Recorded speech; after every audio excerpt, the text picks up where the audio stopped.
Does anybody else miss soundtracks? What's up, cretins? What's up, creeps? My name is Chris. I'm the only person talking horror on the internet. So if you've not heard the news, this past weekend at Silver Scream 3, the band that makes all of the songs that would have played during the opening or closing credits of the horror movies that they're based on, Ice Nine Kills, announced that they've contributed a song to the Terrifier 3 soundtrack. Shouts to my friend Carolyn, who did lead singer and mastermind Spencer Charnas's makeup here. She also does Silver Scream starlet Nadia's con makeup. She's terrifically talented. You can go follow her over here. Tell her how awesome she is and how awesome she did. Anywho, it got me thinking about soundtracks. And for clarification, I'm not talking about scores. I understand that every major release still has a score. And I'm not talking about the Quentin Tarantino, James Gunn needle drop method of screenwriting, where you write a screenplay with songs in mind for scenes. Love and respect to that, we've gotten some legendary soundtracks through that, but I'm talking about the all but defunct art of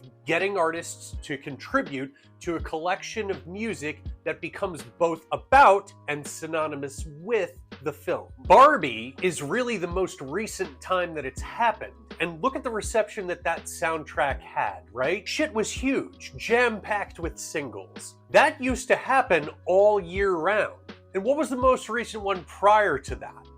I mean, was it Black Panther? That was 5 years ago. Last one that I can think of prior to Black Panther was Twilight. That was 15 years ago. But you think about songs like Simple Minds' Don't You Forget About Me, Eminem's Lose Yourself, The Moldy Peaches' Anyone Else But You, that Time of Your Life shit from Dirty Dancing, or The Glory of Love from Karate Kid. Top Gun, Batman, Purple Rain, Shaft, Josie and the Pussycats, Singles, Clueless, Saturday Night Fever. I mean, there are people out there that know Ghetto Superstar and Stay and Regulate and Forever and I Want to Be 500 Miles and Iris, but they have zero knowledge of Bullworth or Reality Bites or Above the Rim or More Than a Game or Benny and June or City of Angels. Those are the movies that those songs were written for. We in the horror community used to get that too. Look at Gerard McMahon's Cry Little Sister from Lost Boys, Gary Jules' cover of Mad World for Donnie Darko, the Ramones' title track from Pet Sematary, Dawkins' Dream Warriors from A Nightmare on Elm Street 3, Alice Cooper's He's Back, The Man Behind the Mask, the Dickies' Killer Clowns from Outer Space. Nick Cave did follow-ups to Red Right Hand for the Scream series. How about Michael Jackson's Ben? You realize that song is about a killer rat that's from the sequel to Willard, right? Check out Crispin Glover's cover of it from the remake. It does not disappoint. Gotta watch it with the music video. These songs were not reappropriated, they were commissioned.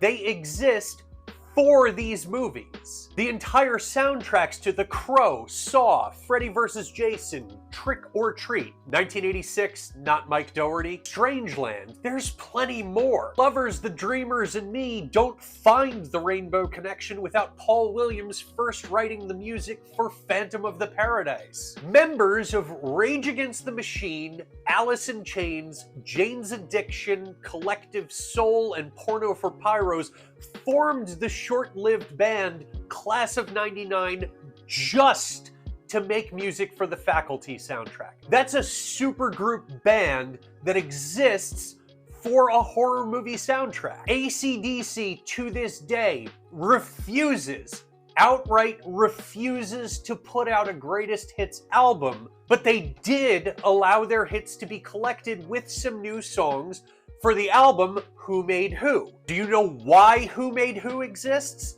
It's the soundtrack to fucking Maximum Overdrive. There is a direct connect between film and music, and I, for one, could not be more stoked to see that the Terrifier crew and the Ice Nine crew have aligned to add another classic into the fold. If there is a chance for a revival of this seemingly lost tradition, I think we've got the right people behind it. Let's hope that it continues on. That's all for today, creeps.